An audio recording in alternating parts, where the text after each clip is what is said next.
It is time for a new episode of the Fight HQ podcast. Of course, I'm Jason Floyd. That is a fighter, Pete Rogers Jr. Happy 2026. It's time to take a deep dive into UFC 324, talking about the DraftKings and FanDuel slate. Also, we'll get into the betting slate for this one as well. Of course, I've been kind of going through my spreadsheet, looking at some prop bets that kind of stick out to me. Pete, how you doing, man?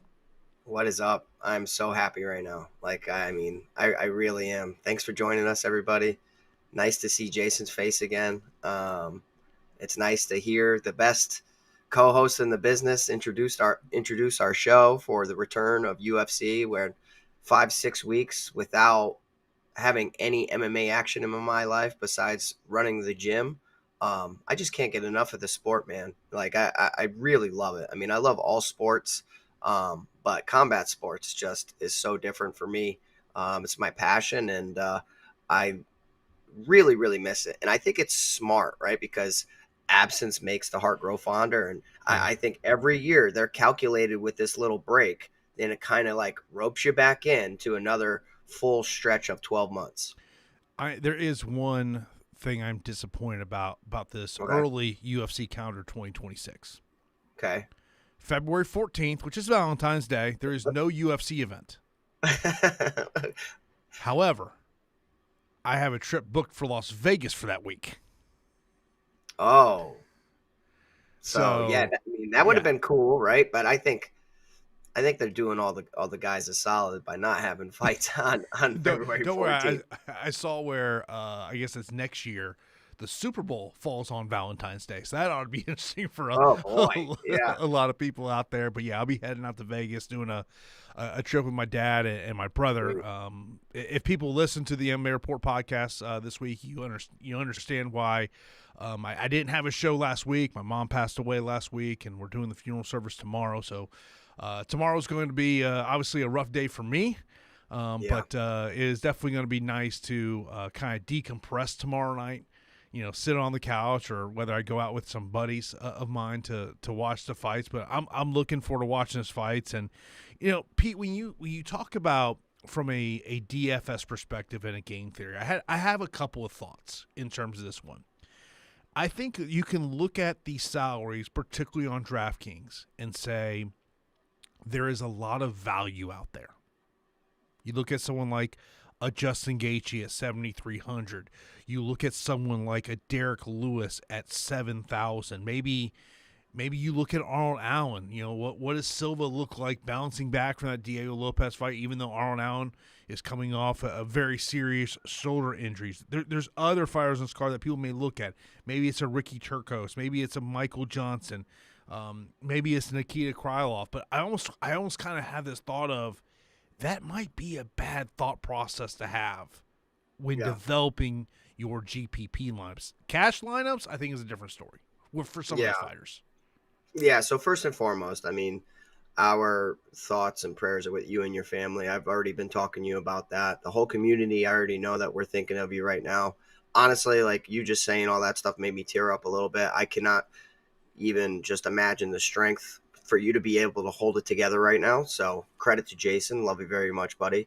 But yeah, I think that this card is littered with tons of value, but within the value, there could be value traps, right? Like there could be spots where I like the price on these guys because they have paths to victory, but do they win the fight? I mean, it is one where if I'm playing a GPP, I'm probably going to differentiate my ownership and exposure to certain dogs that I do find to have solid value.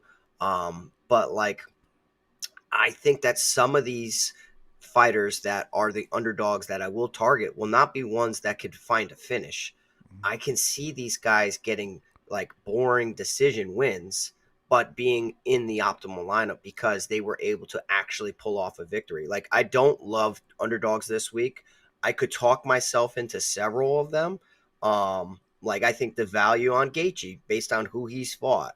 I think that there is value on other fighters that I'll get to. You know what I mean? There are step up in competition, who they fought.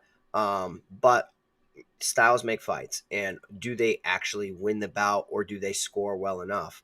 But yeah, I'm with you, man. I mean, like, there are some some wild cards out there, or like I think everybody's favorite underdog this week seems to be like Michael Johnson, because he is on a win streak, and he is. You looking at my notes or something? Yeah, I just know you, bro. I mean, you're not alone though. The whole community and like a lot of people within this space, they like Michael Johnson in this fight because I mean he just picked up a win against 𝗟𝗟𝐳𝐉𝐲. He's streaking kind of like a career resurgence, and you know what Alexander Hernandez is, super inconsistent. So I'm excited to see where you lie on some underdogs. I do have two underdogs that I will say that I am backing. And I think I might surprise people with both of them, to be honest. Yeah, I will tell you. So I've got, just looking down here at my sheet, I've got 4 fights that I consider those are GPP fights. Okay. The main event, I think everyone understands why that is a GPP fight. I look at the Gautier and Pimblett fight. I think that's another GPP fight. Krylov, Modestus, and also the other one I'll throw in here, and I wasn't sure whether I wanted to put this in here or not. It's kind of like on that fringe for me, and that is the 𝗏𝗏𝗁 and Freeman fight. Freeman's never been finished in his career. He's a guy that I'm familiar with from the regional scene. So I look at that. To me, cash plays, I'm going to put Justin Gaethje in the cash play category this week. Okay. I will just, here's a teaser. I'm picking Paddy Pimblett, but from a GPP and a cash game aspect, I really do love the value of Justin Gaethje at 7,300, particularly if you tell me this fight is extended out and getting past the 15-minute mark. The other cash plays for me are going to be Umar and Gautier, but price point could make that difficult in terms of GPP plays. And then, then there's going to be ownership plays. And there's 2 fights I'm looking at that I'm not expecting to be highly owned. And I don't love the fantasy score upside for the winners in these fights. I'll go Natalia Silva versus Rose Namajunas and Sean O'Malley versus Song Yadong. Okay. Yeah. I mean, for cash, I think like obviously Umar Nurmagomedov has the biggest odds on the widest odds on the card at -1,500 over Deiveson Figueiredo at +850. But the price is restrictive. I mean, he's 9,900 salary. In cash, you tend to just put in those free squares. He should absolutely win. He has takedown upside. I think he has finish upside too, to be honest. Next to that, you have Ateba Gautier, another high-priced option at 9,700, a -900 favorite when I made the sheet. I mean, he's looked like the Terminator out there, so I think that he's another good play. But again, price restrictive. But those 2 fighters absolutely should win. I think that they're in that 90% of the time they win those fights, if not higher. And then like you're thinking about volume, I would say like it's true. I really like some of these fights to like. I feel pretty good in Smotherman, but I just don't like that fight Let me break in on for you that one. Let me break in on that one. So kudos over to scored. Cameron Smotherman made weight. Okay. Walks off the scale, faints. Yeah, face first. Okay. Face first on the ground.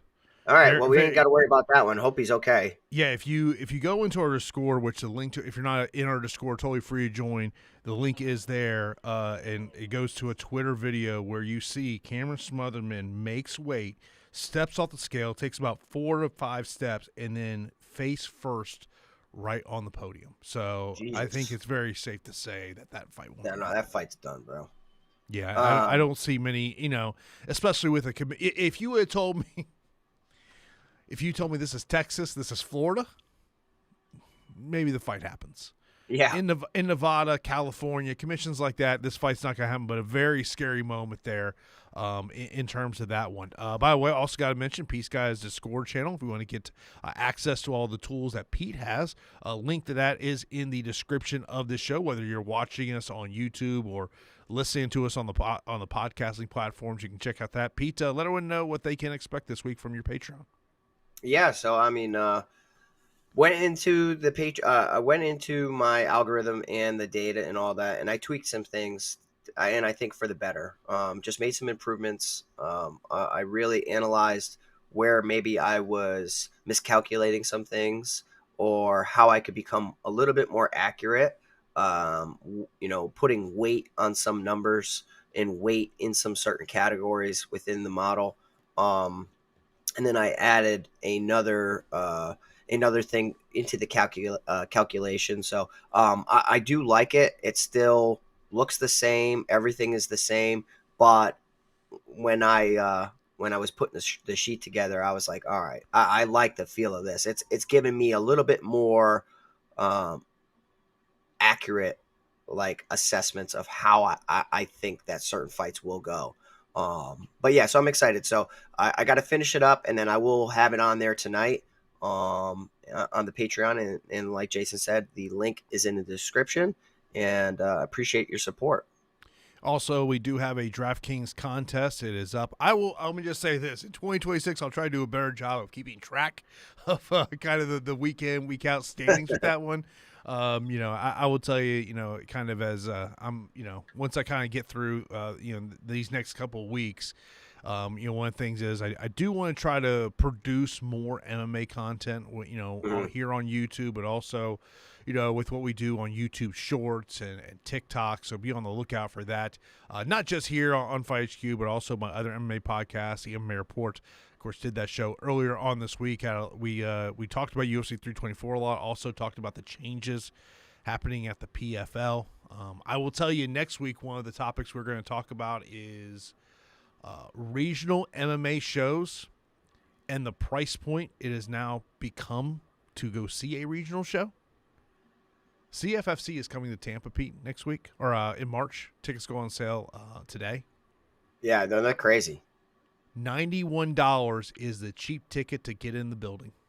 Yeah, that's crazy. Yeah, I saw that because I was like, oh, great. Regional MMA come to Tampa. It's at the casino. Great. All right, let me and then I get the pre-sale code, pop it in. I was like, whoa.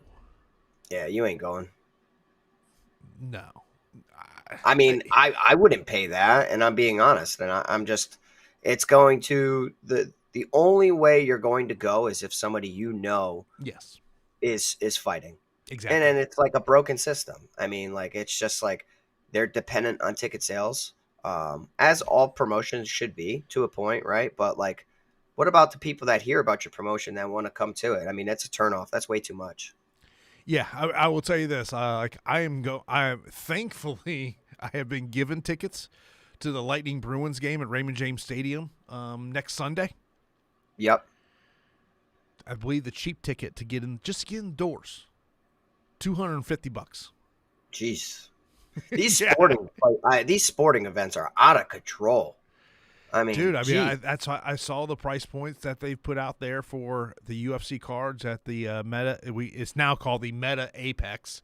I think it's $250 just to get indoor. I mean, now I would say this: I would rather pay that price for a UFC event because it's such a small venue.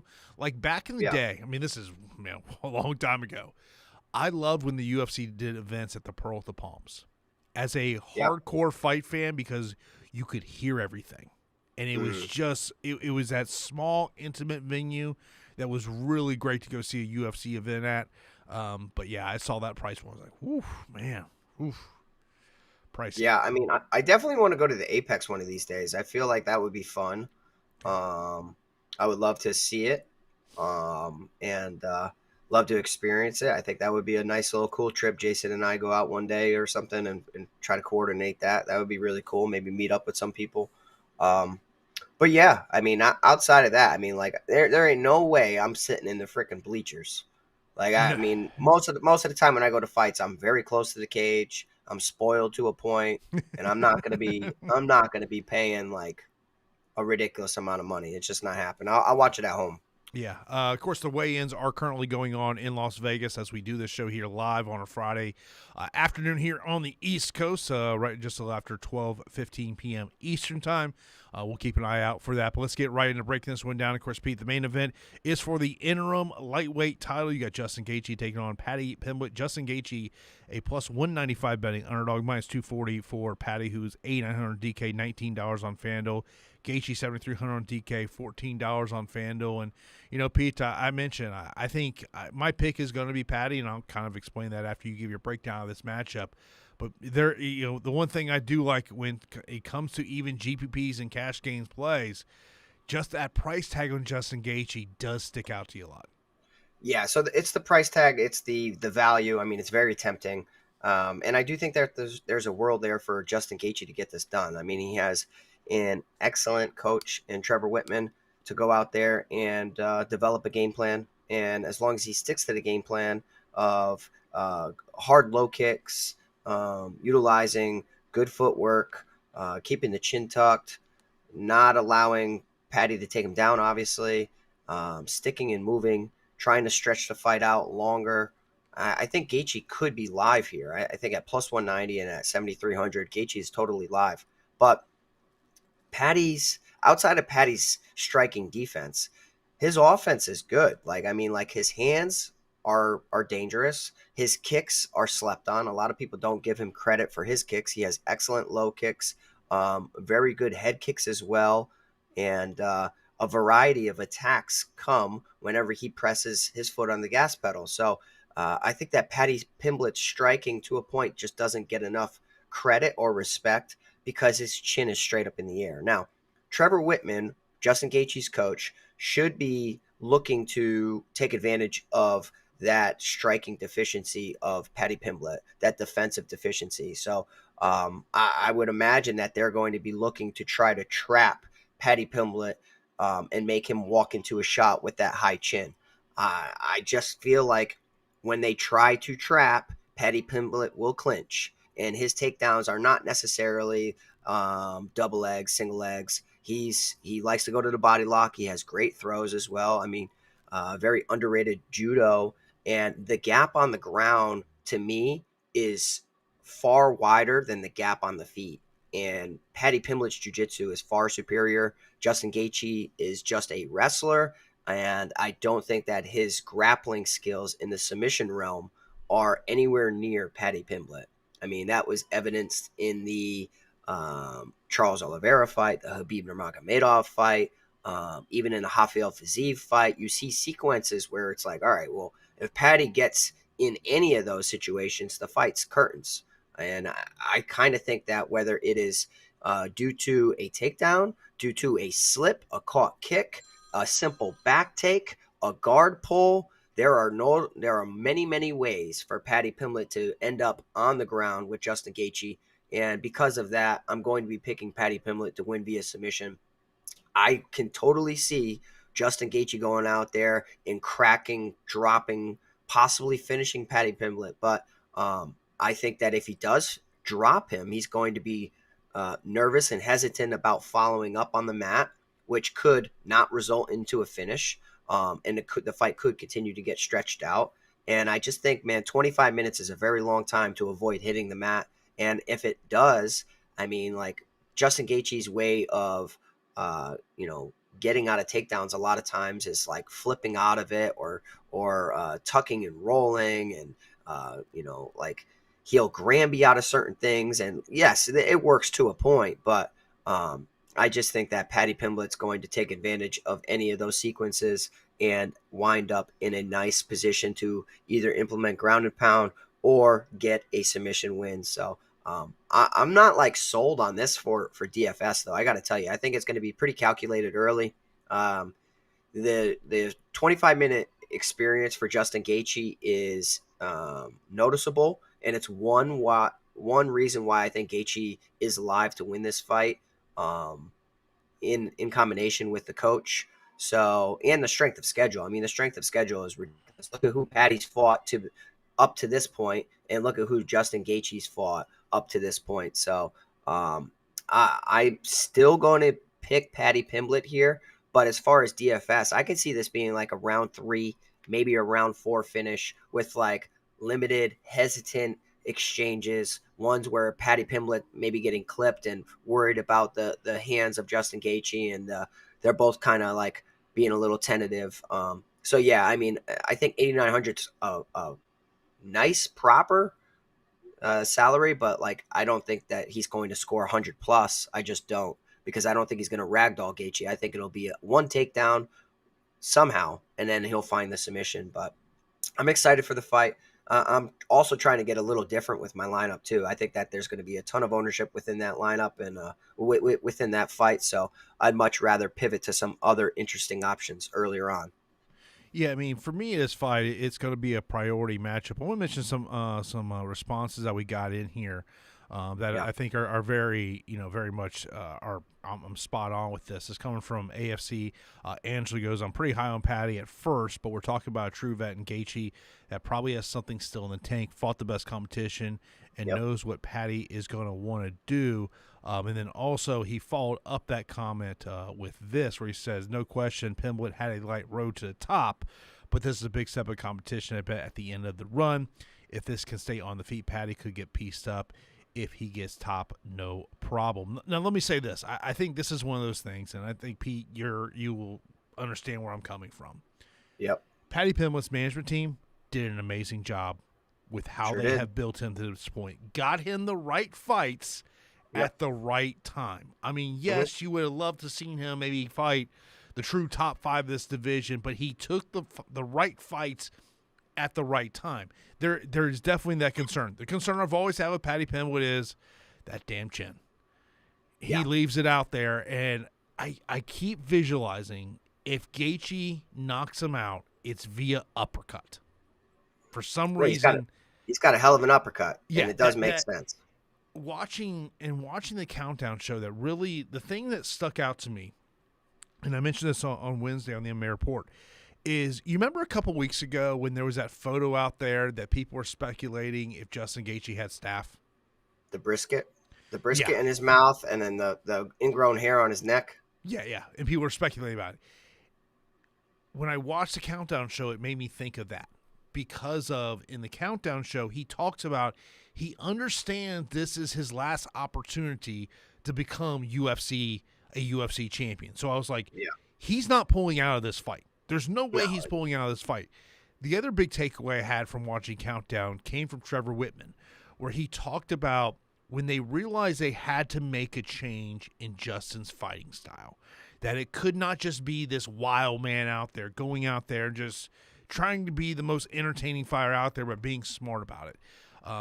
In cash games, Justin Gaethje is a core play for me. He just is. And it is just because of the price point. And if this thing somehow stays up on the feet, that's where I look at Justin Gaethje. But for me, Paddy Pimblett's the play. I think Paddy gets the job done. I've reserved a bunch of lineups in the mini-max. I think my ownership is going to be pretty damn high on this main event in the mini-max. Really? Yeah. I mean, and that's why I'm trying to get different, because I feel like you are doing what everybody's going to do, because it looks tempting, and 25 minutes. I just think, like, one way or another, like, I can't see this being some crazy volume type of fight. I think there could be moments of violence, and then it's either going to be Gaethje continues to chop at the legs of Paddy. I also think Paddy can chop at the legs of Gaethje too.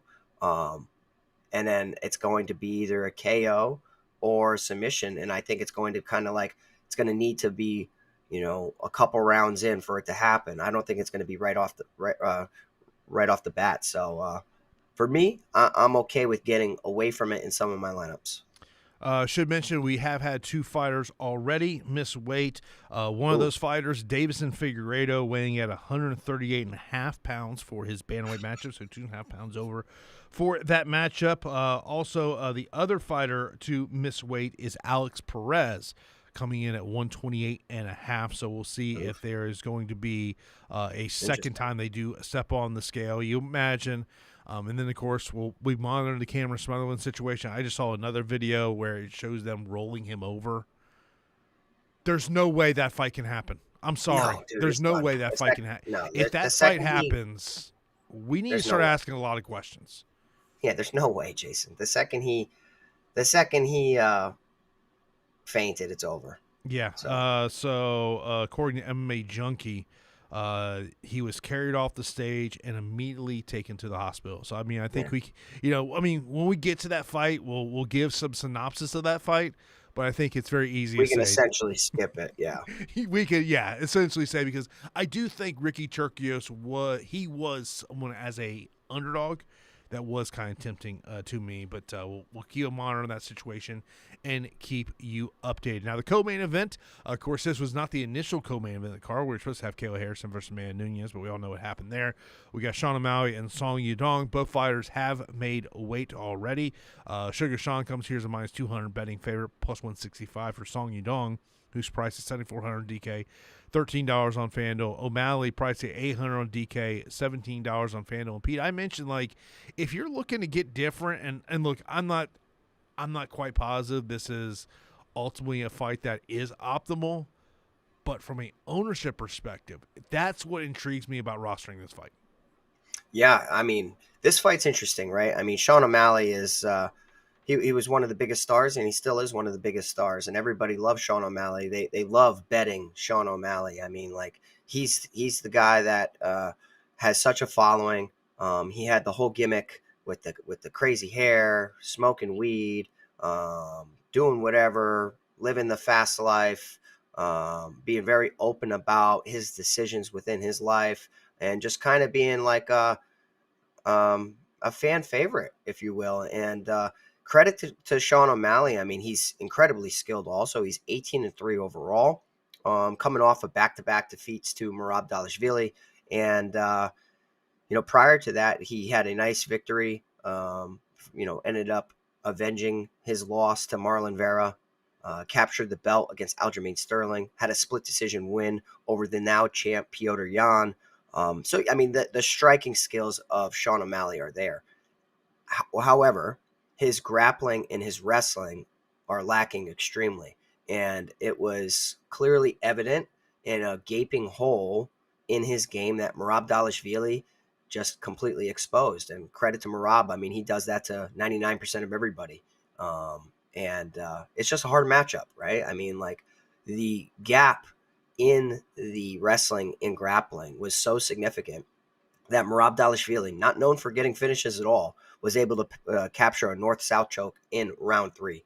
Now, let's talk about, like, the confidence and the ego of Sean O'Malley. I mean, he felt untouchable. I mean, he was calling out, saying that he was going to be bigger than Conor McGregor, and that was his goal. It's a great goal, and he's done a great job at always getting eyeballs on his fights.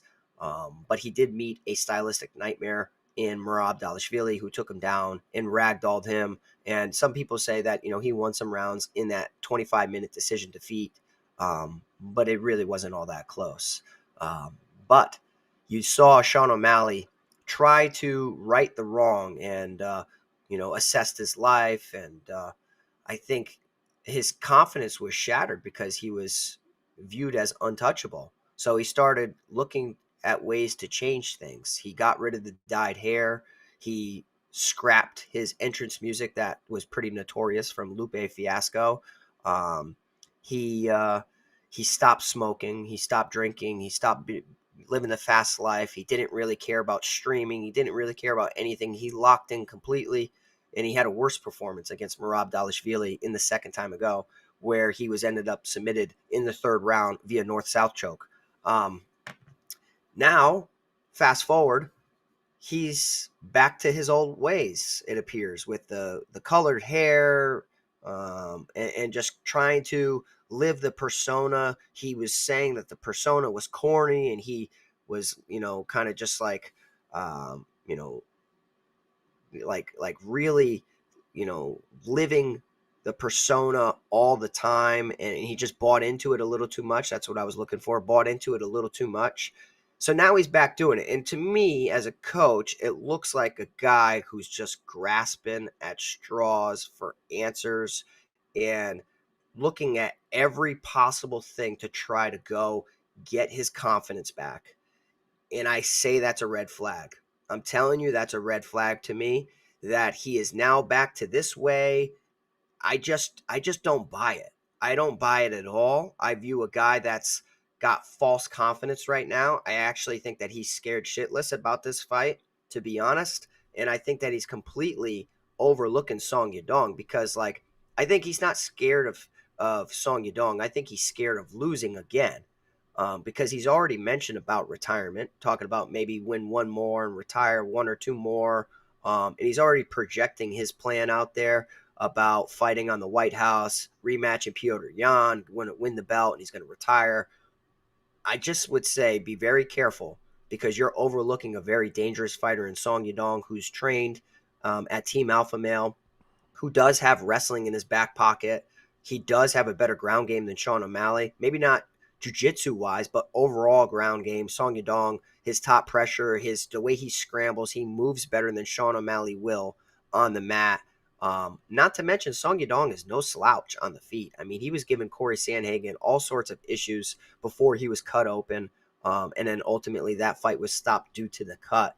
But if you look at the scorecards, the first two rounds, a lot of the judges gave Song Yadong the first two rounds. So, I mean, Song Yadong against Corey Sandhagen, I think Sandhagen's better than Sean O'Malley.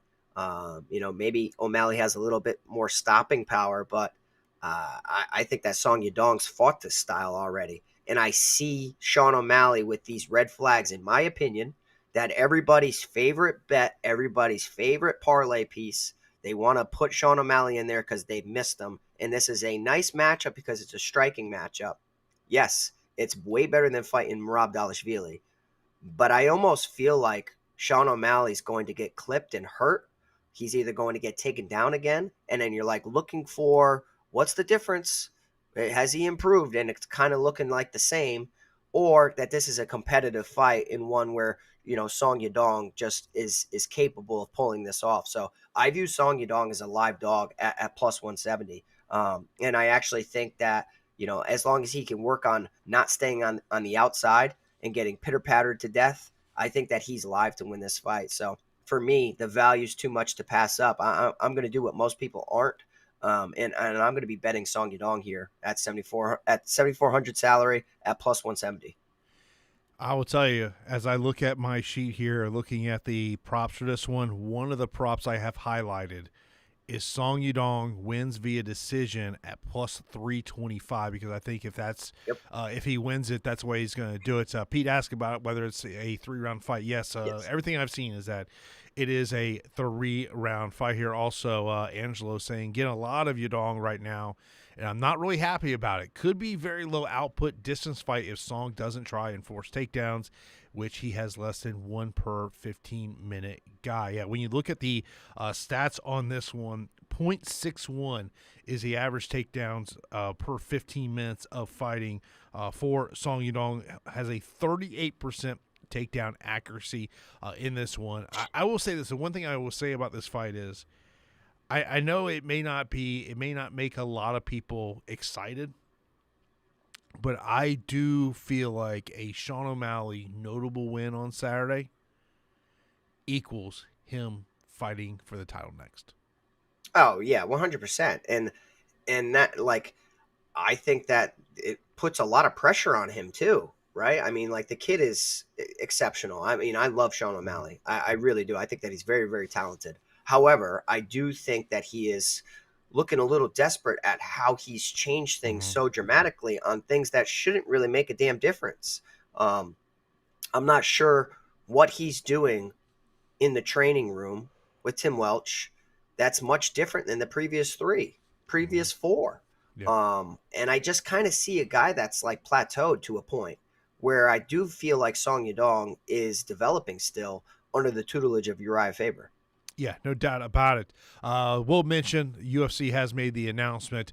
Cameron Smotherland versus Ricky Turcos has been scrapped from tomorrow's fight card. I think when you see that, if you've not seen the video, I mean, literally, we're doing this show as all this is happening.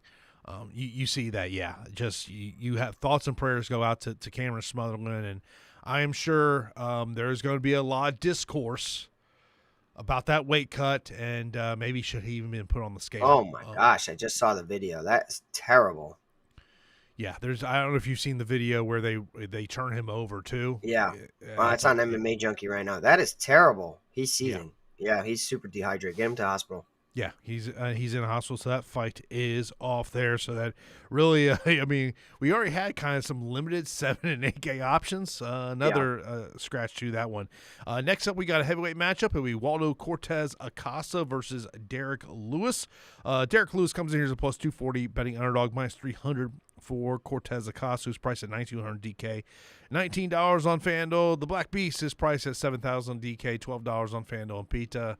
I mean, every time Derrick Lewis is in these type of situations where he is the value play, everyone is going to want to potentially get to him. But the caveat's got to be is Derrick Lewis, if you're rostering him, your thought has got to be he's going in there winning by knockout because he's not a high-volume guy. I'm glad you said that. I mean, for me, he's live to KO. He's not live to win. You know what I mean? Like, it's very different. If you're going to bet Derrick Lewis, just bet him via KO because he's got no other shot, no submission game to him, and I don't believe that he can win decisions either because I think that the superior boxer in this fight is Waldo Cortes-Acosta. Waldo Cortes-Acosta was finished in his early career in the boxing, but I mean, I can't be holding that over his head against him because he's looked career best. I mean, I'm done doubting this guy, Jason. I mean, I told you, I'm done doubting this guy. This guy has looked excellent. And what he does that a lot of heavyweights don't do is that he uses a jab. He uses excellent fundamental boxing. He has good head movement, a little too reliant on head movement and not shelling or blocking, which, you know, all it takes is one shot from Derrick Lewis, and then next thing you know, Waldo is sleeping. But he took shots from 𝗉𝗏𝘗𝐵𝐿𝐿, and that to me was very impressive. And he ended up losing a decision. He didn't get finished. And Sergey's a hell of a boxer, and Sergey's been a Terminator, destroying people when he goes forward. So the fight against Shamil Gaziev, where he knocked him out, the eye poke incident against Natalia, which now you have Waldo Cortes-Acosta playing the pirate all the time now, which I think is awesome. I really think that it's just so smart to just run with it and use it forever. Just like, you know, you can't pick your own nickname. Nicknames are given to you. In this circumstance, you got poked in the eye, so you're the pirate. I love that. Just like the guy who got bit, got a tattoo, you know what I mean? Andrey Lima. So it's just like, I think that Cortes-Acosta's confidence has never been higher. And I think fundamentally he's so much better than Derrick Lewis. Derrick Lewis is, you know, very, very wide and reckless. And there's been times when he's been cracked and you see him wilt under pressure. And it does look like he wants a way out of there, especially if you go to the body. I mean, I could see Cortes-Acosta stabbing him to the body with a kick. I could see him digging him to the body with a solar plexus or a liver shot, and seeing Derrick Lewis crumple too.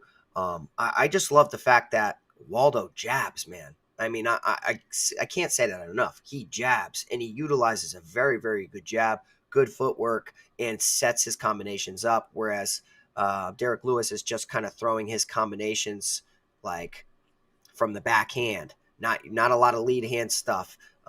So yeah, for me, fundamentally, Waldo Cortes-Acosta should outbox Derrick Lewis as long as he stays safe. So Derrick Lewis is always live at 7,000 at plus 260 to knock somebody out.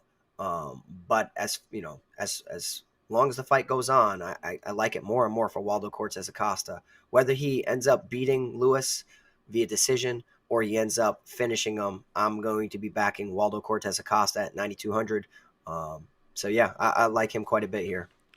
Yeah, when I think look at this fight, Pete, it is if you know I will roster Derrick Lewis in lineup, so I'm definitely going to do that.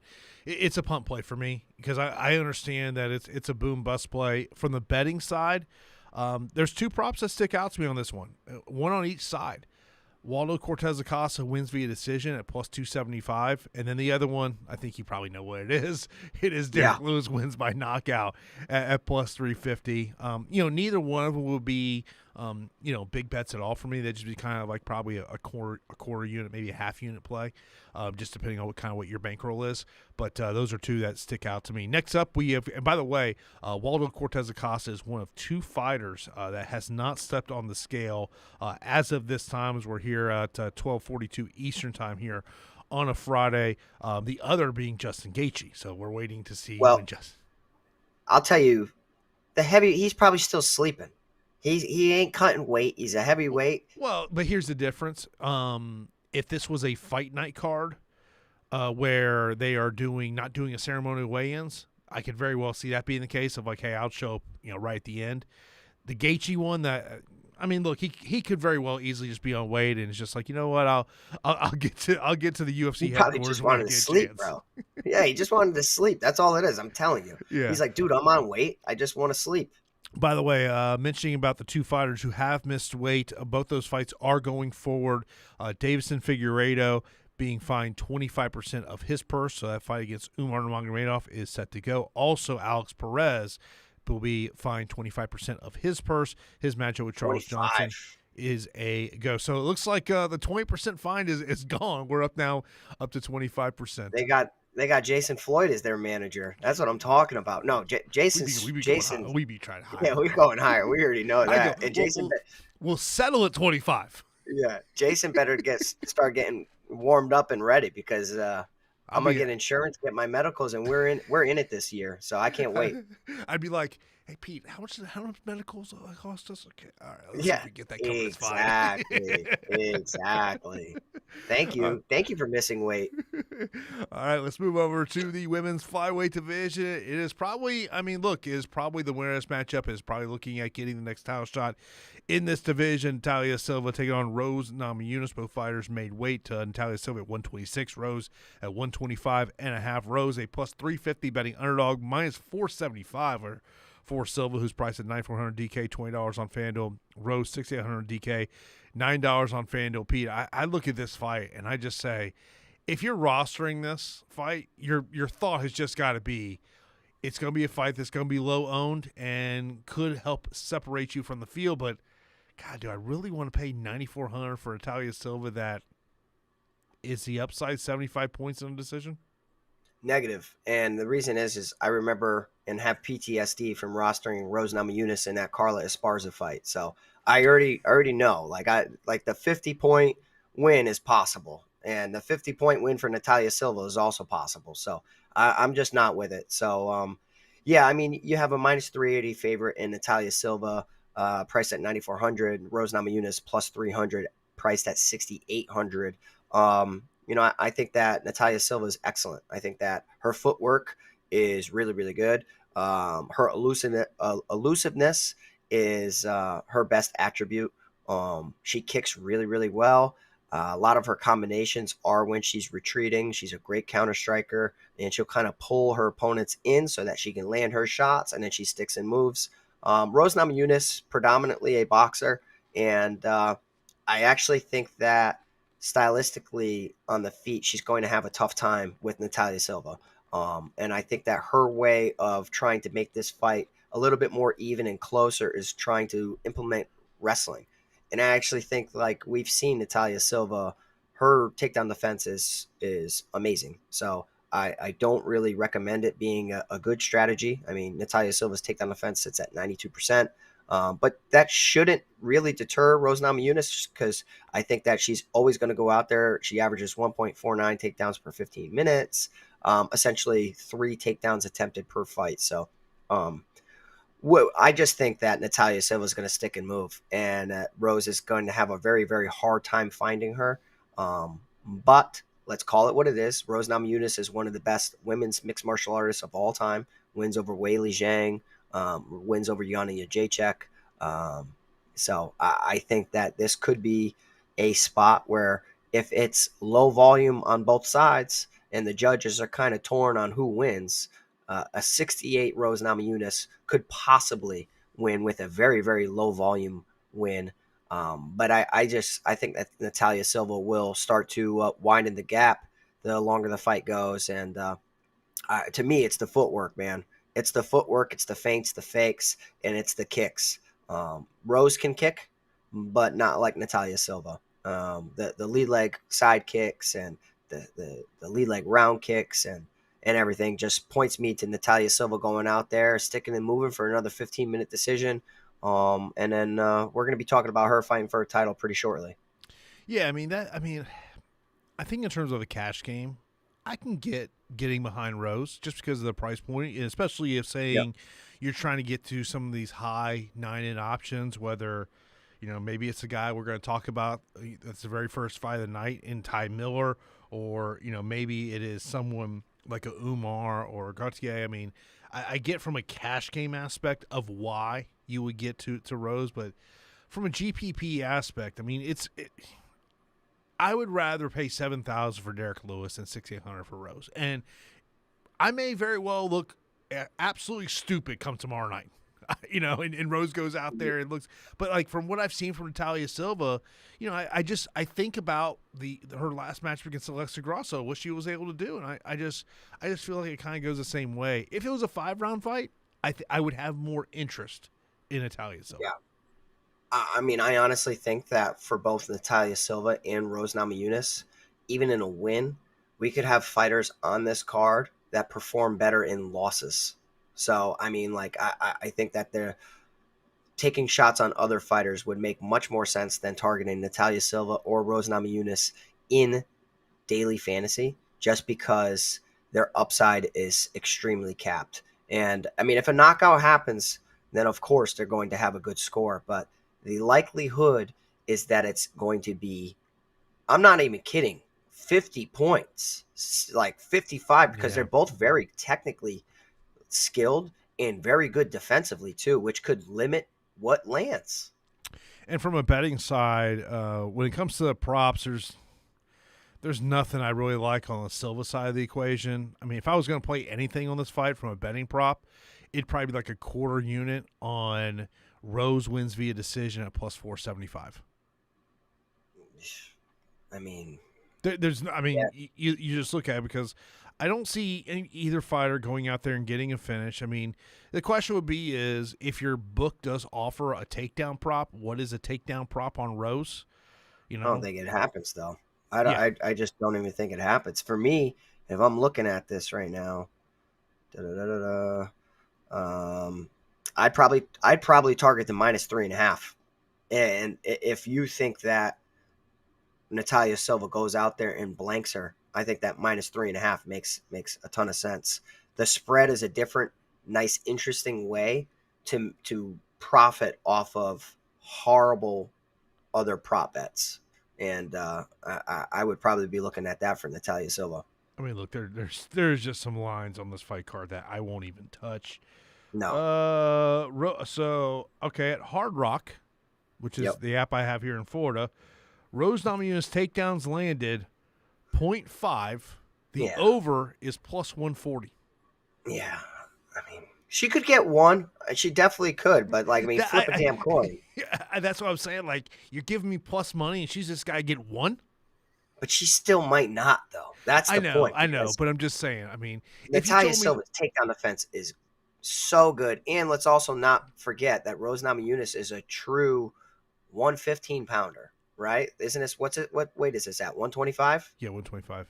Yeah, Natalia, she's fought at this weight class, but Natalia Silva is the true 125er. Angelo brings up a great question before we move on. He goes, what is each of the actual ceilings or upside, though, who has a higher in decision? Both are going to score awful. Look, in a 3-round fight, I guess you might say Rose's ceiling is higher, but I just don't see her winning the fight. Agreed. What is the lowest DFS score for a win we've ever had? I wish I knew the answer to that. If anybody does, please put it in the chat. I feel like it's in the high 40s. It's terrible. That's only 40 more than you and I, and we're sitting on our chairs right now. Okay. Here would be the one to look at, and you could very well let me just hop on the DraftKings app because there's a fighter that comes up to mind that could have it, and he's on this card. Who? Derrick Lewis. Oh, the Ngannou fight, Jason. Good memory. Let me see here. Let me see if we can good memory. What the hell did he score? I bet it's 53. Let's see here. Let me see if it's actually on the app.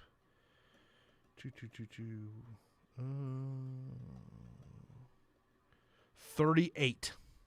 Oh my God.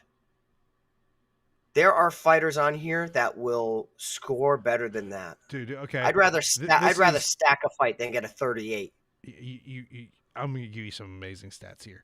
Derrick Lewis wins 45.3 in 2016 against Nelson. Wow. 38 against Ngannou. 51.4 against Ivanov. 40.6 against Latifi. Oh my God! So he's really had some stinkers in there, but yet he has the most knockouts in UFC history. Yeah. He's always definitely 38. You said? Yeah. Get 30 for a win. I know, bro. It's crazy. By the way, there is 7 minutes left in the weigh-ins. No Gaethje. Gaethje. Just scrolling up my timeline, Justin Gaethje has not stepped on the scale yet. He's just messing with people. You got to imagine he's in the. You would hope he's in the building. He's just messing. He's a wrestler. He's on weight. It could be famous last words on your part, fame. But let's move over next up. We got a featherweight matchup. You got Allen taking on Silva. Allen at plus 225 betting underdog minus 300 for Silva, who's priced at 9,100 DK, $18 on FanDuel. Allen 7,100 DK and $11 on FanDuel. What I found interesting about this fight booking is probably about a week before this fight was announced, Arnold Allen is on social media going, I'm going up to 55. I'm done cutting to featherweight. Then you have this matchup gets announced, and we obviously saw it happen to Silva in his last matchup, but they're thinking about on the other side, Allen coming off a major shoulder injury.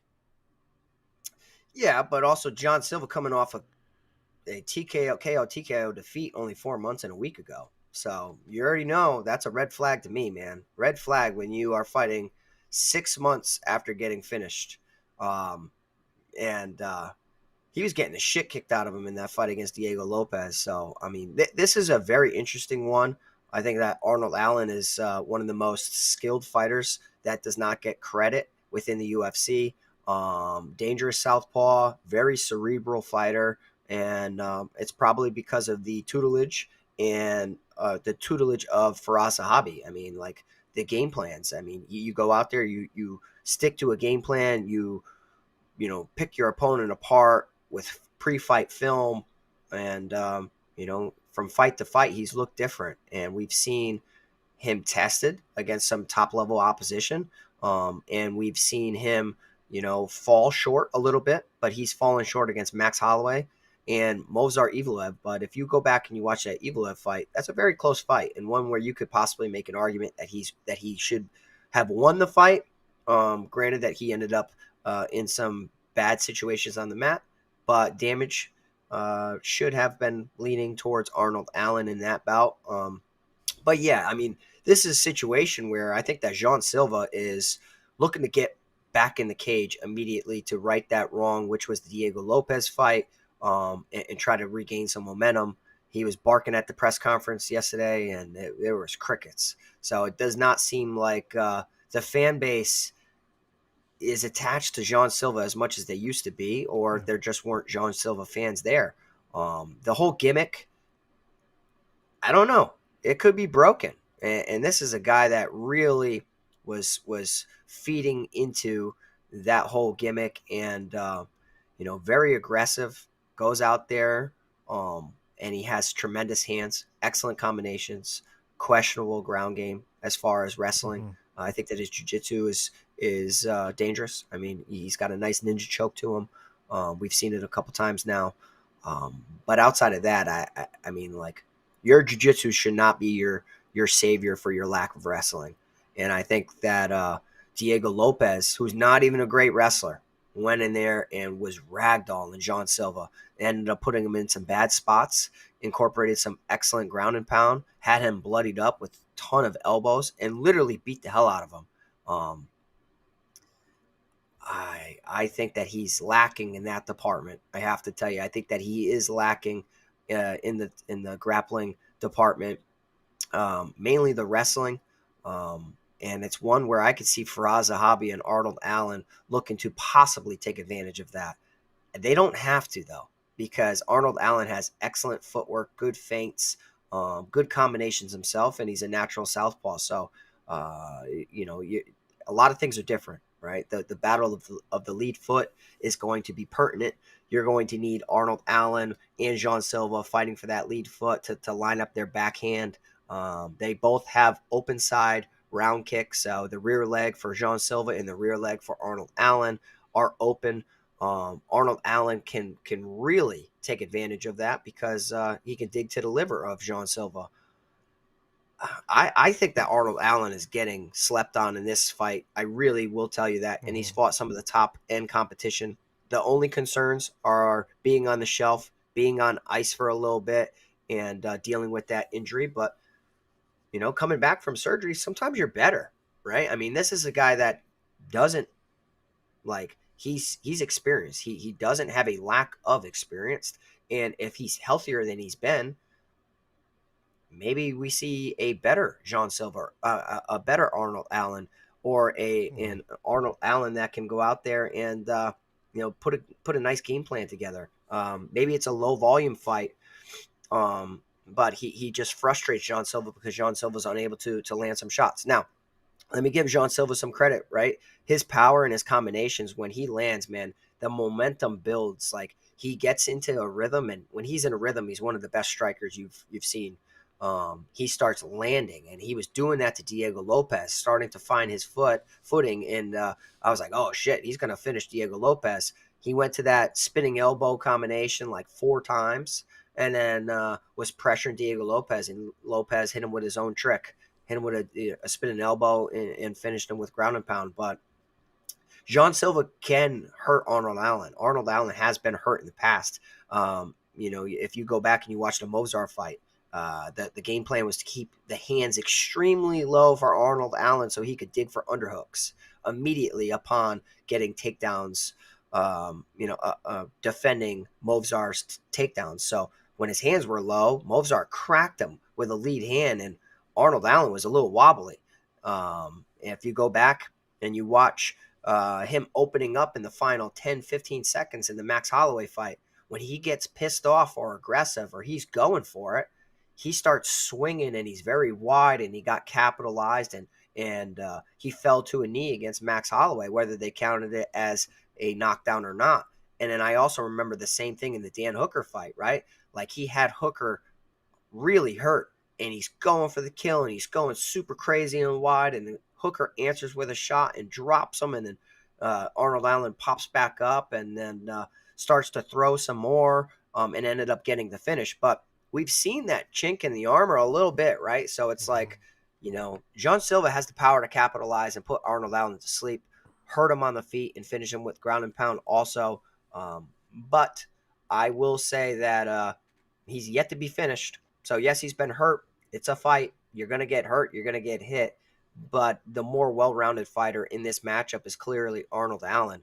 And the red flag of coming off of a 𝐾𝐬 defeat 4 months ago against a step up in competition. Well, it's a lateral step, right? Like, it's not a step down. It's not like he went from Diego Lopez to now fighting somebody that he could just go get an easy win.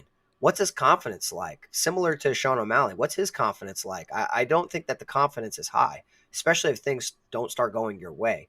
So yeah, I think people are sleeping on Arnold Allen here. Plus 215 underdog, priced at 7,100. I'm picking Arnold Allen to win here. Yeah, I mean, I very well can see why you go there. I mean, how does Silva bounce back? But to me, it's kind of like we always talk about this. There's things we know in the fight game. There's things we don't know. And, what can Arnold Allen sit there and, how does he bounce back after come back from a major shoulder injury there? By the way, Justin Gaethje did make weight. I told you, but I will tell you, go watch the video. He's looking down as the commissioner is putting the scale over, and right when he made weight, he goes, I was like, oh, they were nervous. Oh, well, I mean, he had to make championship weight, so it's a little different, right? Yeah. That extra pound is a little different. And Waldo Cortes-Acosta weighed in?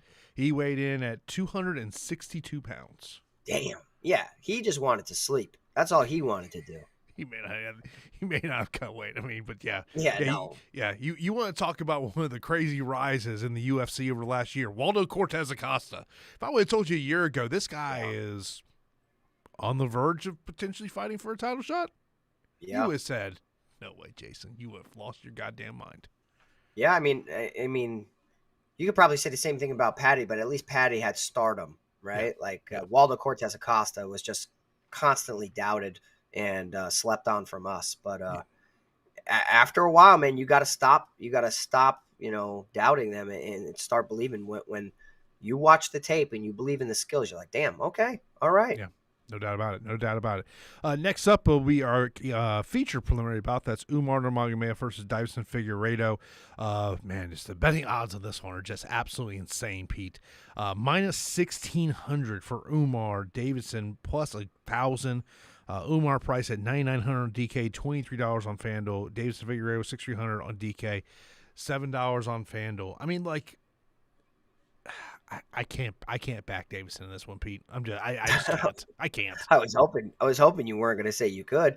I mean, yeah, this is a bad matchup for Deiveson Figueiredo. I mean, I don't think that his power has translated to this weight class, truthfully. I mean, his power at 125 was, much different. But I just don't think at 135 it has the same weight at all. And he's turned into more of a grappler at this weight class, looking to backpack people, looking to ragdoll them into a submission attempt. Good luck doing it at Umar Nurmagomedov. I just don't see it happening.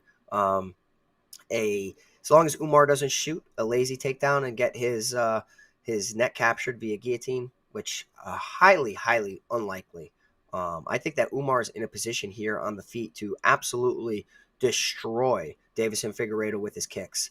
And Umar, in my opinion, is due for a finish. I think that he's due for a KO, and he's due for a head kick. I'm telling you, man. And I think that it could literally be him stabbing to the body with a front kick, whether it's the lead or the rear, and then making Deiveson think that it is a front kick coming. He goes to reach for it because he wants to put him on the mat, and he gets question mark kicked right in the head. I mean, I've been saying question mark kick KO for Umar Nurmagomedov multiple fights. But this is one where I really think that it could happen. He has the wrestling to keep it upright.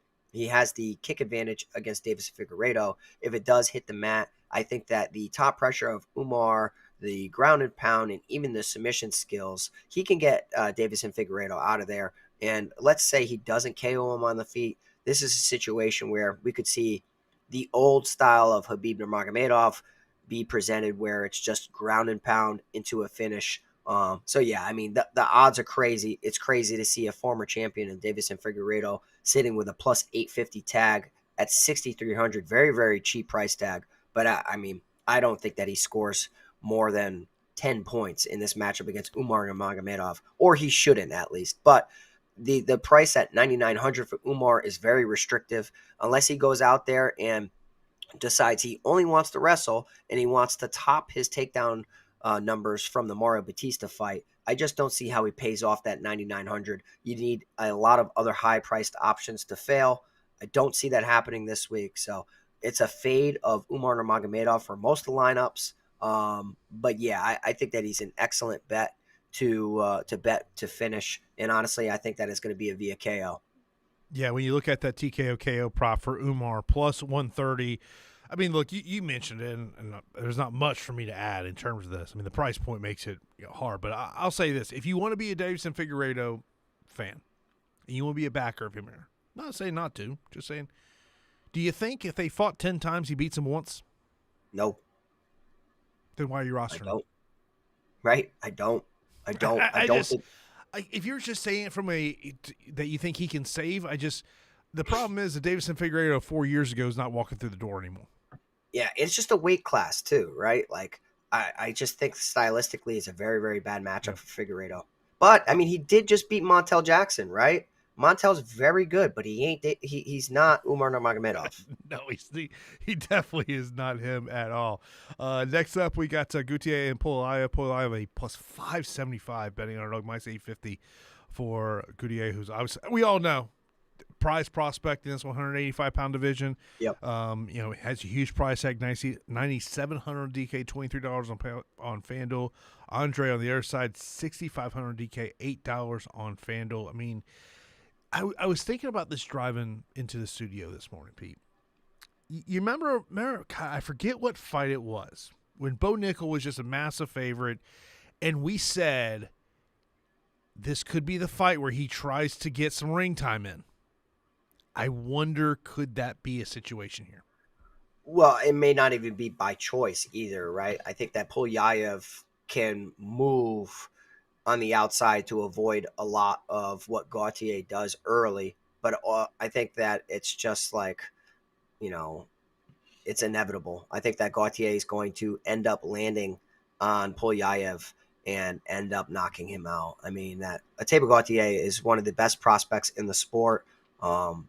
His combinations are excellent. They're not just powerful. They're so technical. I mean, everything he does is technically beautiful. He's a monstrous man for this division. The one thing we haven't really seen is him tested in the wrestling and grappling. Like, how does he handle that? I would imagine most of his camps are working on developing and becoming a more well-rounded athlete. But I don't think that 𝗏𝗏𝘁𝘀's the guy. 𝗏𝗏𝘁𝘀 is not the guy to go out there and try to wrestle Ateba Gautier. I mean, maybe everybody tries to turn into a wrestler against Ateba Gautier, but he's not the one that's going to have any success. 𝗏𝗏𝘁𝘀, I think, will end up getting hit with a combination off of either a lazy kick and finished, or he's going to end up getting trapped against the cage, and that's when Ateba Gautier shines. 9,700, price is restrictive, but it's warranted. Ateba, after this fight, needs to start fighting some ranked opposition. But yeah, this is one, right, Jason? And I will tell you, as a coach, I do this. I have a ton of fighters. The gym is popping off right now. Like me quitting my job, it was an excellent job. It was an excellent opportunity. I needed it for the 3 years on grave shift. It was horrible. Like, the shift itself was horrible, but I needed it. But me quitting and just solely focusing on the gym, only thing I do is the gym now. The gym is taking off. Like, everything is really coming together. I'm getting so many fighters from New England coming to train at our facility. I mean, we got the full-size cage. We have a crazy amount of mat space. I mean, 3,000 square feet worth of mat space. So, I mean, everything's working really well. And to bring this back to my point was, there's going to come a time where Ateba Gautier's coaches are saying, hey, let's try to wrestle a little bit. Let's try to wrestle a little bit. Let's show everybody you can wrestle a little bit. Now, 𝗏𝗏𝘁𝘀's ground game is not good. This could possibly be a situation where they want Gautier to go out there and, like, let's try to hit a takedown. Let's work on what we've been working on, and then let's finish them in round 2. Okay? That is considered playing with your food to a point, but also as a coach, you have to recognize certain matchups and say, like, I'm doing it with some of my guys on this upcoming card. Like, I want them to fight a specific way because I want their development is more crucial than the win. Like, the win is important, but these guys that I'm working with are amateurs working to become pros. I have also professional fighters in the gym as well, but the ones I'm talking about are amateurs. They need to develop. Mm-hmm. So there's a point where Gautier will be looking to land a takedown one of these days, or maybe he ragdolls the shit out of somebody and we never saw it coming. And the takedown props on Gautier were just completely unbelievable numbers. I would put fun money on one takedown. I don't even know what it's at right now. I'll have to look. But I'm just saying, I don't think it's going to happen, but it's one where, as a coach, I'm not the only coach that thinks like this, and I can totally see that happening. Fight props, they don't have it. But come Saturday, they will, and I'll throw some fun money on it. But yeah, Ateba Gautier by however he wants. Yeah, no question about it. I mean, look, I think the one thing I'll say about him in aspect, I think you gotta be smart about how you matchmake him, and you don't want to get him up there against someone who you know is going to be, a wrestler, to try to get him out there. In terms of that, Angela said my only issue is Pulley was able to drag him to the ground, is willing to stay there, and that's a problem. Other than that, round one, 𝐃𝐬𝐬𝐜, just 9,700. Yeah, there's a lot of aspects to that. Also, Corey going here. I like betting on the under 21.5 strikes. He's going to fold him like a chair. I mean, look, I get it. I mean, he should go out there and destroy him. I mean, let's 100%. And that's also why, like, the price tag at 9,700, it's restrictive, because if it's not within the first minute, he's not a high volume striker to find a first round KO. It's 1, 2, 3, bam, bam, bam, drops him. And it's it. 3 shots, first round finish, doesn't have a crazy score. And he's priced at 9,700. We need that quick win finish bonus. Right. Or a couple knockdowns, and he hits so damn hard, it's just not going to happen. No doubt. Next up, we move over to the light heavyweight division. Is Nikita Krylov taking on Modestas Bukauskas. Modestas a minus 155 favorite, plus 125 for Krylov, who's priced at 7,800 DK, $14 on FanDuel. Modestas 8,400 DK, $15 on FanDuel. Pete, I think this is a priority for GPPs because I think someone's going to go out there and get a finish. And I don't know how much I can really trust Nikita Krylov at this stage in his career after what we have seen in his last 2 fights after returning from a 2-year layoff. Yeah, I mean, you and I have also liked betting Nikita Krylov because it's just like he's so skilled. And if you look back at his career, he has some excellent wins and even excellent performances in his losses. His grappling to me is his best attribute. I think that his grappling is what can win him a ton of fights within this division. However, his entries to his grappling are horrific. His striking is clunky. It's aggressive. It's powerful. He's dynamic. So like he throw punches into high kicks and very, very good technically, but he closes the gap horribly. And he runs into shots all the time. I mean, if you watch one of his most recent fights against Bogdan Guskov, I mean, he goes to charge in and just gets met with a straight right hand and folded. Dominic Reyes, I mean, like countless times, and you're watching him when he gets hit, that chin is gone. That chin is gone, Jason. It seems to be like the point of no return. It's just not coming back, and it's at that point where even a fighter in Modestas Bukauskas, I think, can knock him out. And I think Modestas is a good fighter, and I think he's solid. He's picked up a ton of wins on the regional scene, pre, post, and second time out of the before he was signed for the second time to the UFC. So, like, he's had to work his way back after that gruesome injury against Khalil Roundtree. But he's proven to be pretty solid within this division. His striking's good. His takedown defense is all right. I'm a little not sold on his jiu-jitsu. I feel like that's where Krylov can take him down and work towards a submission finish. So I think that there is a little intrigue on the underdog for the submission grappling. For the striking, it is all Modestas Bukauskas for me, even if it's limited volume. I don't think it takes much to hurt Krylov at this point of the game. And as long as Bukauskas can defend these takedowns, man, I think that we're looking at a nice spot. And this fight, to me, seems like a GPP priority. I don't think that a couple years ago I would have been doing this or believing that I'm doing this, but I'm going to say that Bukauskas knocks out Nikita Krylov here. It's a fight that it seems like I'm going to need to smash exposure to. But I'm oddly confident that Modestas Bukauskas goes out there at 8,400 as a minus 150 favorite and adds to the terrible streak of knockout defeats for Nikita Krylov. And I would expect that we're going to have high ownership on both sides of the equation in this fight. And so, could be a way to get different from the field, but the price point is, especially when you look at some of these high-end options, probably a fight that you're going to have to go with.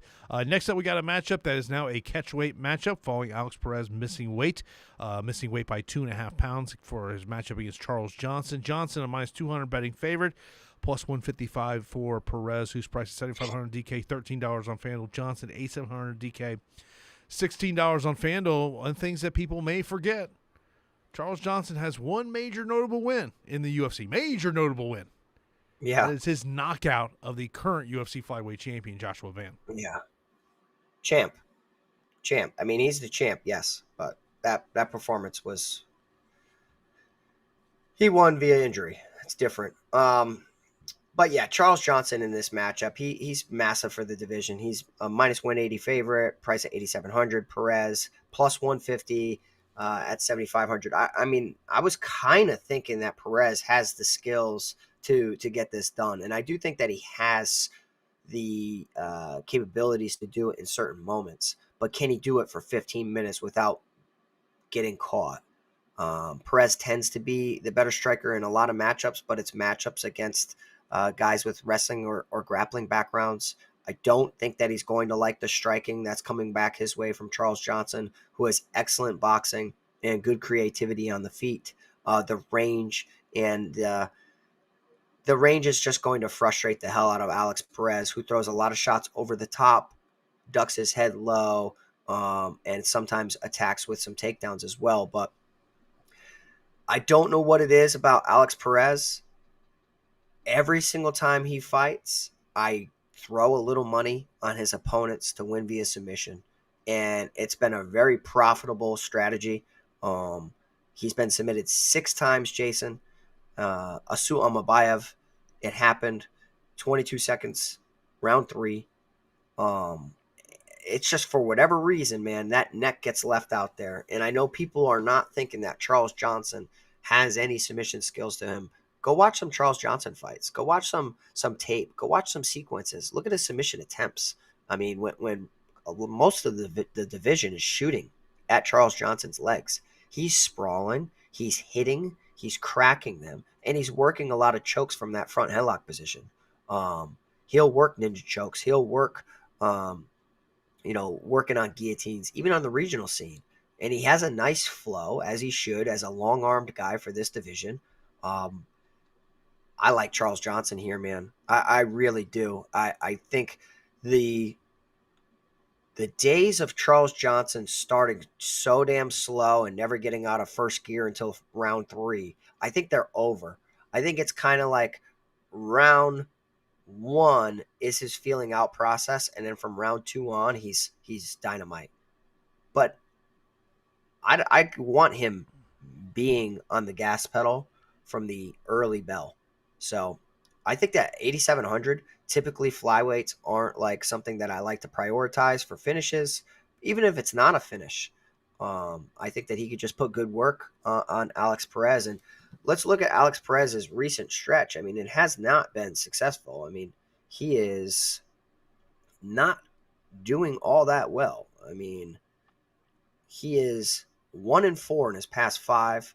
Whereas Johnson is the opposite. He is 4-1 in his past 5. So I like Charles Johnson quite a bit at 8,700. I think that he has sneaky finish upside via KO or submission.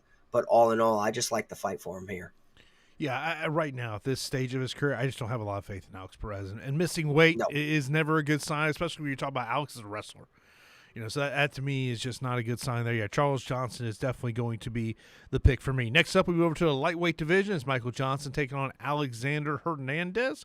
Hernandez is the betting favorite here at minus 150, plus 120 for Johnson, who's 7,700 DK, $14 on FanDuel.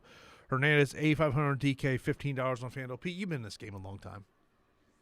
How has Michael Johnson not lost his hand speed? I don't think he's as quick as he once was. I mean, he's quick. I just think a lot of people are slow. I mean, like, his hands are nowhere near as fast as they used to be.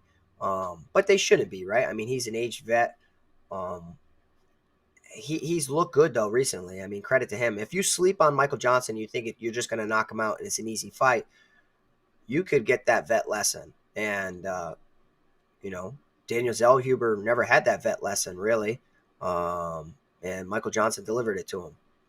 Alexander Hernandez had a vet lesson when he was talking a little too much and was a little too overconfident and overlooking his opposition. And I'm the new guy, and I'm gonna take you out. And whatever the hell he said to 𝗃𝐢𝐬𝐬𝐿 and basically say he was going to euthanize him and all this and that. And 𝗃𝐽boy beat the shit out of him.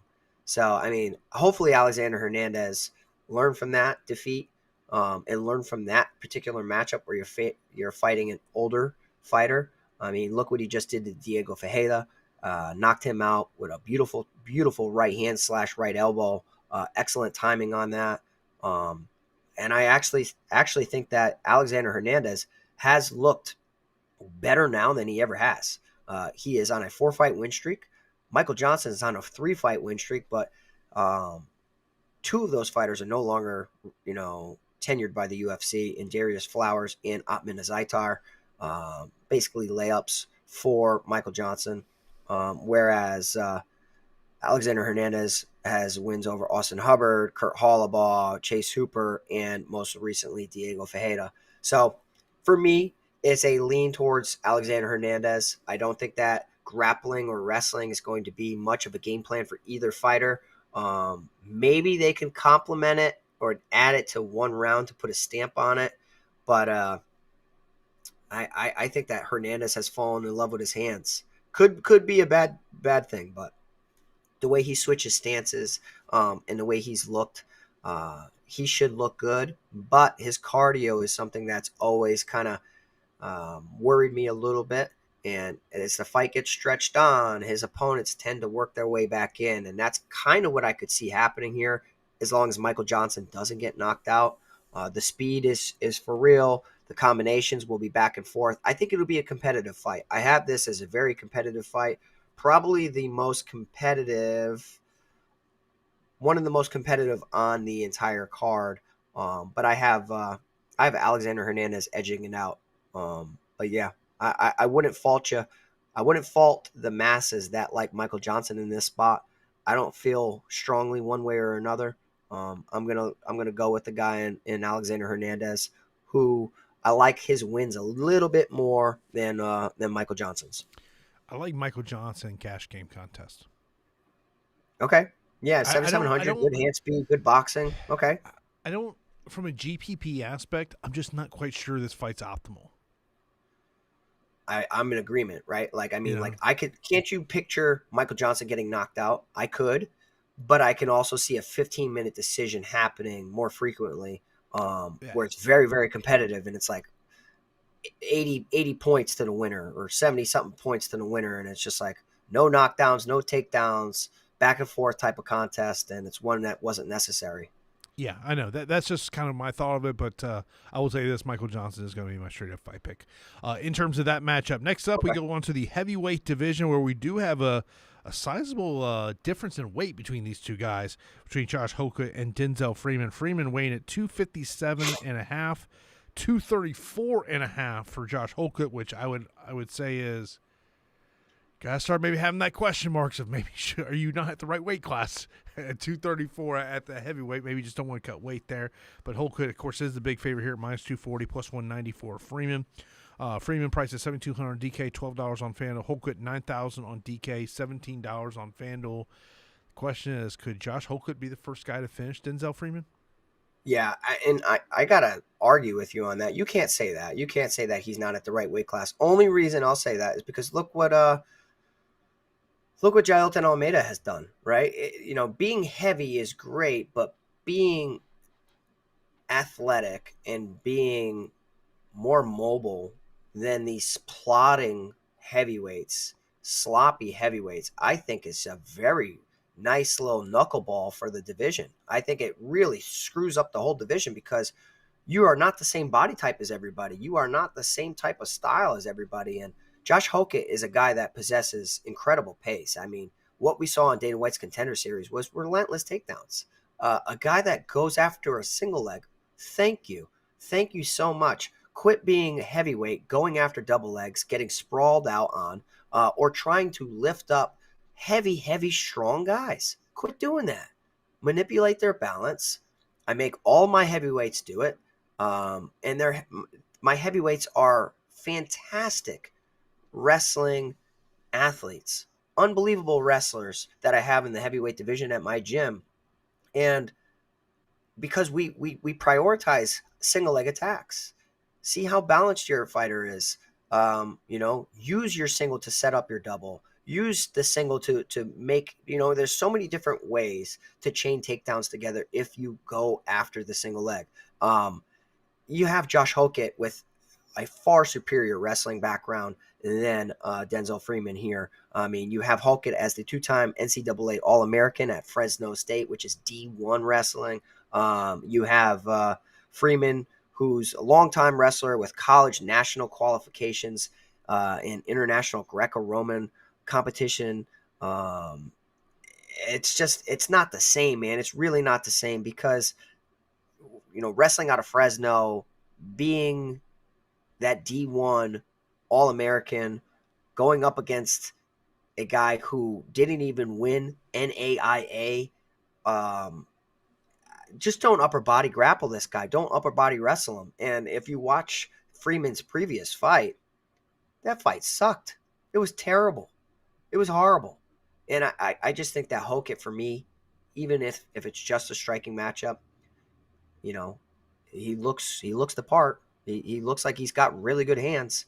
And his wrestling, I think that he's going to show levels here. I really, really do. But when two wrestlers collide, it tends to be a striking matchup. But I don't foresee that being like that for the entire fight. But yeah, I like Hokett here quite a bit. I mean, the guy trains at Elevation too. What are we talking about? I mean, the guy's got a gas tank for days. I know that Freeman's trained at an Olympic facility and all this and that, but NAIA is nowhere near what this D1 Fresno type of wrestling that Hokett possesses. And I think that Hokett is going to be one of the biggest fighters within this division. He's got that factor about him, and he's really, really talented on the mic as well. So, yeah, give me Hokett here at 9,000. Yeah, I mean, the question I have is just whether he gets that early finish or not, and does he pay off that price tag of 9,000? Freeman has been durable throughout, and one of the things that, and I like to look at these things. Freeman fought Johnny Eblen as an amateur. Yeah, bro, Eblen, he's a 185er. Oh, I know. I look at Holkett and I do wonder. Do they look at him and say, hey, we need to get over 240? When you start talking about, the elite of this heavyweight division, I think 240 is a good number. I mean, think about this. The guy who's our current UFC light heavyweight champion might weigh more than him. Yeah, I know. I'll tell you what, I think the 240 is a good number. Yes, I do too. But like, I think you start 245 under 230, you're playing like, why are you even at heavyweight then? But 235, 240, that's what a lot of my athletes were at. They were walking around 240. And we would just out wrestle the shit out of a lot of the heavyweights that just couldn't match the speed or the pace. Opening fight of the night will be in the welterweight division. Got Adam Fugett taking on Ty Miller, who's making his UFC debut. He is a minus 450 betting favorite, plus 350 for Fugett, who is priced at $6,900 DK, $9 on FanDuel. Miller priced at $9,300 DK, $21 on FanDuel. He comes out of that New Mexico, that Albuquerque regional scene, not a part of Jackson Wink, but Pete, I'm hearing a lot of good things about this kid. Yeah, he's absolutely fantastic. And it was one where I saw the odds, and I have respect for Adam Fugett, and I was just like, why has this kid got ridiculous odds? I mean, Miller's a minus 455 favorite, priced at 9,300. He's a Dana White's Contender Series kid. I mean, how many times are we going to see these deep, Dana White Contender Series guys come in, flop in their debut, the vet teaches them a lesson, and then we have to circle back and like the Dana White's Contender Series fighter in their second coming. So I did some research on Miller, and I'm like, this kid makes this weight. He seems to be humongous. I know they have it listed at 6'2". He looks about 6'4" to me. He just looks humongous. And I just, the range that this kid can hit people from is really, really interesting. And the utilization of a jab. I mean, I saw a jab. I dropped my phone. I go, oh my gosh, a jab. I love it. I love it so much. He's setting up his combinations. He's double jabbing. He's utilizing feints and fakes. And when he throws, he's throwing with bad intentions. So it's not like he's just going to pitter patter you to death. the volume that he put on display on Dana White's Contender Series was pretty admirable. The one question mark that I have seen from some regional tape is what happens if he gets taken down. Adam Fugic should be lacing up his wrestling shoes and not striking with this kid for longer than 30 seconds per round. I mean, I really don't think that Fugic should be looking to grapple with this, to strike with this kid at all, because on the outside he's going to get picked apart by Miller. Any of those lazy kicks that Fugic throws, Miller's going to capitalize, straight right hand, boom, see you later. But Fugic can make things interesting because he's a very, very tough fighter and he's a good wrestler. And if he does get Miller down, that's a situation where there could be a little inexperience. Like if Fugic has him mounted, I mean, how does Miller survive from that? I mean, Fugic throws crazy elbows from the top position. But I think that Miller should look to stick and move. And the more he pieces up Fugic, the more desperate those takedowns will come. I'm going to be backing Miller here. And I understand that I have a little concern about what happens if it hits the mat, but it'd have to hit the mat and a finish would have to happen, because the following rounds, the fight's going to be restarted on the feet. And as long as he doesn't become a ragdoll, I think that Miller should go out there and show a significant level difference on the feet. I like what I saw. I really did like what I was watching tape, and I'm like, I sent it to a couple of my guys. I go, you know how we work in our hands? This is what I'm talking about. And they liked it, and they're going to be tuning in to watch the fight. But I like Miller here at 9,300. Similar to Josh Hokett, I'm going to be backing these Dana White Contender Series guys, which is a little different for me, where like sometimes I'm like, let other people play them. I want to play both of them this week. I feel pretty confident in their matchups. I hate that I'm about to say this. Ty Miller may be the guy I start my roster with. I like it. I like it a lot. I mean, he's got crazy volume. I mean, let me just tell you real quick. The stand-up ability that he has, it's just – and I know one of the questions we'll have is about ranking 9K options. Look, I expect Umar and Gautier to go out there and easily win. Correct. But I almost think that Miller may have the better fantasy score upside. Yeah, the upside is just you can't even put and plus, I mean, you think about it. It's a $400 difference between him and Gautier, and it's a $600 difference between him and Umar. So that to me is where you sit there. Of course, if you do got any questions, be sure to line those up. We'll get through those right here as we end the show. We'll first off do our straight-up fight picks. Main event, I'm going to go Paddy the Baddy. I'm going to go Paddy as well. I don't feel great about this, but I'm going to go O'Malley. I'm going to go Song Yadong. Give me I'm going to go Cortes-Acosta, even though I do like Lewis and GPPs. Cortes-Acosta. Give me Silva. Natalia Silva. I'm going to go Silva just because of my concerns about coming back from the shoulder injury. Okay, I'm going to go Arnold Allen. Umar. Umar for me. Gautier. Modestus. Yeah, Bukauskas for me as well. Charles Johnson. Michael Johnson.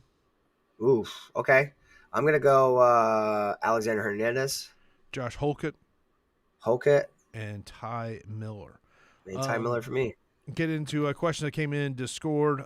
Tristan, best leverage play. I mentioned about the fights of Namajunas, Silva, O'Malley, and Song.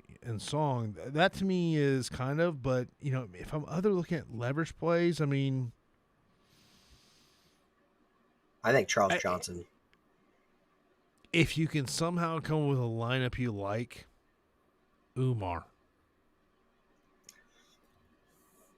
I think that ownership is probably going to be somewhere in that 22 to 25 range. But if you think he can go out there and get a massive score, but that probably means you're rostering a combination of Gaethje, Lewis, Rose, Allen. Right. You probably have two of those fighters in your lineup. Yeah, I mean, you got to think, right? We don't have 8,600 Smotherman or 7,600 Tercios anymore either. So Yeah. that mid range could get a little bit more concentrated, which could leave the top end a little bit more absent. So maybe that's kind of like a backing point for you at the 9,900 Umar Nurmagomedov. I mean, not many people are going to want to spend 9,900. I don't want to do it. The takedown upside is the next question on this one, and there's not a lot of guys that really stick out to you in this card. In turn, I mean, you could look at Paddy. Maybe he tries to get the fight to the ground. You certainly will look at Yadong. Outside of that, Umar, Josh Hokett, man, #1 for me. And honestly, 𝗵𝗁𝘳𝐿 too. Like he that's his game. He needs to go out there and try to wrestle Miller. That's his path to victory. He needs to wrestle. He cannot strike. Yeah, I'm with you in terms of that one. Next question was ranking the 9K options. So I mean, if you're talking about most confident to win or most or high fantasy score upside, I mean, fantasy score upside, I think I would put Ty Miller #1. Then it would probably be Umar and Gautier 2-3. Hulk at 4. Then it'd be Cortes-Acosta, Silva, Gian Silva, and then Natalia Silva. Yeah, Natalia Silva is the least favorite for me, followed by Gian Silva. And I like Hokett #1.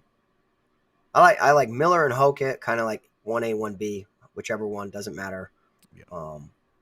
But yeah, I think the 9,000 options are pretty damn good. Pete asking for Pete W from over to Score asked about top 3 dogs. I would go 1 Gaethje, 2 Song Yadong, 3 Michael Johnson. Say that again. Top 3 underdogs. Well, for me, 1 I'll go Gaethje, 2 Song Yadong, 3 Michael Johnson. Yeah, so my 3 are totally gonna be different, and you guys already know where I'm gonna go with this. I'm going Song Yadong. I'm going Arnold Allen, and then my third. It's kind of split. It's either Justin Gaethje / Alex Perez. Like, I know I like Charles Johnson a lot, but like I think that they're both very live. Fights to target, fights to fade. For me, the fights to target, I think 𝗏𝗏𝘁 has got to be at the top of that list. Fights to fade, I think it's Natalia Silva, Rose Namajunas.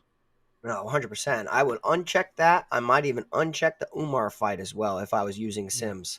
But that's kind of what I would recommend doing. If you guys like this video, please, if you could hit that like button for us, get us over 100 likes for our first video of 2026. Value plays underneath AK and a core 3 on DraftKings. Core 3 on DraftKings, for me, I know you're going to be different on this one. I would pick either fighter in the main event. Then I would be looking at probably Hulk at #2, and then I'd probably be looking for someone in the 8,000 range, which would probably be Charles Johnson. Yeah. Okay. I like Miller / Hokett to start for me. I do like Charles Johnson quite a bit. And I think the GPP fight to target is that Krylov fight. So I'll be targeting Bukauskas. Yeah, no doubt about that. But, of course, if you do got any questions, you can hop on our Discord channel. And I know there's great conversations already going on in there. Of course, if you want to get access to Pete's tools, all you got to do is click that link in the description of the show to get to Pete's Patreon page. So be sure to check that out. Pete, anything else you want to mention before we get out of here? No, I just want to say thanks, guys. Happy to be back. I'm reinvigorated. I am so happy. And then next weekend we got UFC 325 back-to-back pay-per-views. Well, not pay-per-views, but numbered events. Volkanovski versus Lopez too in Australia. Very interesting. Also, let me I mentioned this on Wednesday. Hat tip to the MMA fan who likes to go out and watch UFC events. If you go to a certain place, you might want to ask, do they have the UFC subscription? If they just buy this card, they don't get access to the prelims, only the main card. What? Yeah, the way this is sold to... That's for bars? Yes, to restaurants and bars. Oh, okay. that if you buy the UFC subscription, you get access to everything along with Zuffa Boxing and Power Slap. If you just buy the individual event, you only get the main card. So it's just a tip to MMA fan. I don't want somebody to go out and watch the fights, no. and all of a sudden they're at their favorite spot, and they're like, hey, they said they ordered pay-per-view. There you go. It's a black there screen. You go. That's awesome. I really talked about it this week. That's awesome. Yeah, so just a little tip out there for the fight fans. Of course, I'll be in Discord tomorrow night watching the fights. And as always, appreciate everyone who checks out Fight HQ every week. We'll be back next week as we'll get you ready for the rematch between Volkanovski and Lopez.